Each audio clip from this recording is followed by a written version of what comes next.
திமுக ஆட்சி பெண்களுக்கான ஆட்சி. சரி, எல்லாரும் அதை பத்தி பேசிட்டாங்க. நான் எதை பத்தி பேச போறேன்? மாநில சுயாட்சியை பத்தி பேச போறேன். அண்ணாவை பத்தி பேச போறேன், பெரியாரை பத்தி பேச போறேன், கலைஞரையாவை பத்தி பேச போறேன். முதல்ல மாநில சுயாட்சினா என்ன? உதாரணமா நம்முடைய வீட்டையே எடுத்துக்கோமே. உங்க அப்பா தான் மத்தியம், உங்களுடைய அம்மா தான் மாநிலம். உங்க அப்பா எந்த முடிவு எடுக்கிறதுனாலும் உங்க அம்மாட்ட இருந்து கேட்டு எடுத்தாங்கன்னா அதுதான் நம்ம அண்ணா சொன்னது மத்தியிலே கூட்டாட்சி, மாநிலத்திலே சுயாட்சி. அப்படிலாம் இல்லாம தான் இஷ்டத்துக்கு தான் எல்லாம் நினைச்சு எடுத்தாருன்னா அங்கதான் அதிகாரம் பிடுங்கப்படுது. இதுக்குதான் அண்ணா போராடிக்கிட்டே இருந்தாரு. அண்ணா முதல்ல சட்டமன்றத்துக்குள்ள போனப்ப கேக்குறாரு, திராவிட நாடு திராவிடருக்குன்னு.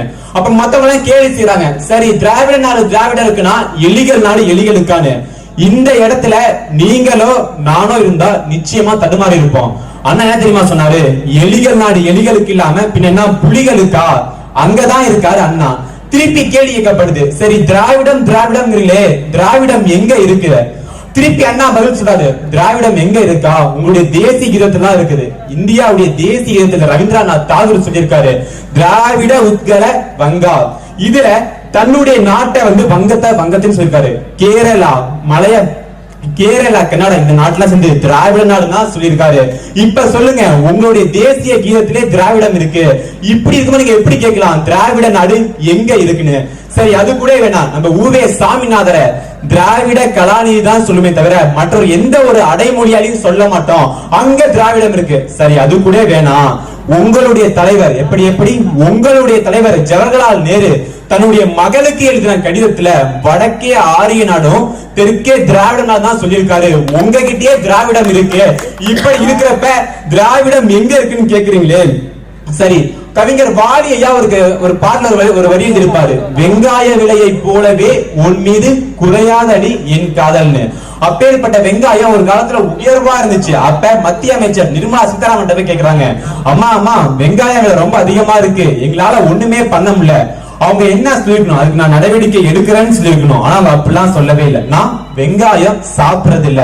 அம்மா நீங்க சாப்பிட்டா எங்களுக்கு என்ன, சாப்பிடாட்டி எங்களுக்கு என்ன? பாதிக்கப்பட்டது நாங்க தானே. அப்ப இந்த இடத்துல மாநில சுயாட்சி நம்ம கிட்ட ஒண்ணு இருந்திருந்தா கண்டிப்பா முடிவெடுத்துக்க முடியும். இதுக்குதான் நாங்க கேக்குறோம் மாநில சுயாட்சிய. சரி, எக் பண்ணு சாப்பிட்டு ஜிஎஸ்டி பண்ணு, கிரீம் வைக்கலன்னா அது வெறும் பண்ணு, கிரீம் வச்சா ஜிஎஸ்டி பண்ணா.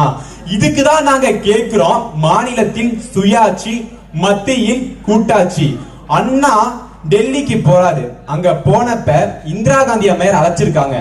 அப்ப அழைச்சிருக்கிறப்ப ஒரு பிரதமர்னா அங்க இருக்கிற மாநிலத்தில் இருக்கிறவங்களுக்கு எல்லாம் ஒரு பிரேக்ஃபாஸ்ட் அரேஞ்ச் பண்ணுவாங்க. அது காலை சிற்றுண்டி உணவு. அப்ப அண்ணா ஷேவ் பண்ணிட்டு இருக்காரு. உடனே இந்திரா காந்தி அம்மையார் தன்னுடைய பிஏ கூப்பிட்டு அண்ணாட்ட சொல்றாங்க, உங்களுக்காக இந்திரா காந்தி அம்மையார் வெயிட் பண்ணிட்டு இருக்காங்க, நீங்க சாப்பிட வரலாமான்னு. அண்ணா என்ன சொன்னாரு, என்னுடைய பிஏவை பேச சொல்றாரு. அந்த பிஏ சொல்றாரு, அண்ணா ஷேவ் பண்ணிட்டு இருக்காரு, கொஞ்ச நேரம் வெயிட் பண்ணுங்கன்னு. சரி, திருப்பி கேபினெட் அமைச்சர் அவங்கள விட்டு பேச சொல்றாங்க. திருப்பி அண்ணா என்ன பண்றாரு, தன்னுடைய கேபினெட் அமைச்சர் அவங்கள விட்டு சொல்றாரு, நான் அண்ணா கிளீன் ஷேவ் பண்ணிட்டு இருக்காரு, அவர் பண்ணி முடிச்சோன்னா வருவாருன்னு. திருப்பி இந்திரா காந்தி அம்மையாரே வராரு, உங்களுக்காக நான் காத்துட்டு இருக்கேன், எப்ப வருவீங்க? ஐயா ஆன் த வே, வந்துகிட்டே இருக்கேன். இதுதான் மாநிலத்தின் சுயாட்சி, இதுதான் தன்மானம், இதுதான் சுயமரியாதை. இங்க முன்னெல்லாம் மாநிலத்துக்கு கொடியேற்ற உரிமை கூட இந்த முதல்வருக்கு கிடையாது. ஆனா அண்ணா வந்ததுக்கு அப்புறம் தான் கொடியேற்ற உரிமையே இருந்துச்சுன்னா இதுதான் திராவிட நாடு. அண்ணா முத சட்டமன்ற சொன்ன என்ன தெரியுமா, நான் திராவிட இனத்தை சேர்ந்தவன் தான், அதற்காக குஜராத்திக்கோ மற்ற மாநிலத்திற்கோ எதிரி அல்ல. சரி, அண்ணாவை பத்தி அரசியலே பேசிட்டு வாழ்க்கை வரலாறு கொஞ்சம் பேசாம கேட்கலாம். சொல்றேன். அண்ணா பச்சையப்பன் கல்லூரியில படிச்சிட்டு இருக்காரு. அப்ப ஒரு அருமையான கட்டுரை எழுதுறாரு. அந்த கட்டுரை போய் தன்னுடைய ஆசிரியர்கிட்ட காமிக்கிறாரு. அந்த கட்டுரையில பொருட்சுவை எல்லா சுவையும் அதிகமா இருக்கு. ஆசிரியரே பார்த்து வியந்து போயிட்டாரு. ஆனா அவர் என்ன பண்ணிருக்கணும், ஒரு ஆசிரியரா பாராட்டி இருக்கணும். ஆனா அண்ணா அவர் என்ன தெரியுமா கேட்டாரு, இந்த கட்டுரைய எங்க இருந்து திருண்ண, எப்படி இந்த கட்டுரைய எங்க இருந்து திருண்ண?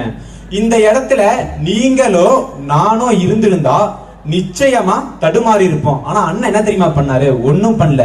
தன்னுடைய இதயத்துல கை வச்சு இங்க இருந்து திருநையா, எப்படி இங்க இருந்து திருநையா. ஆசிரியரே வியந்து போயிட்டாரு. அந்த பொறுமைசாலிதான்.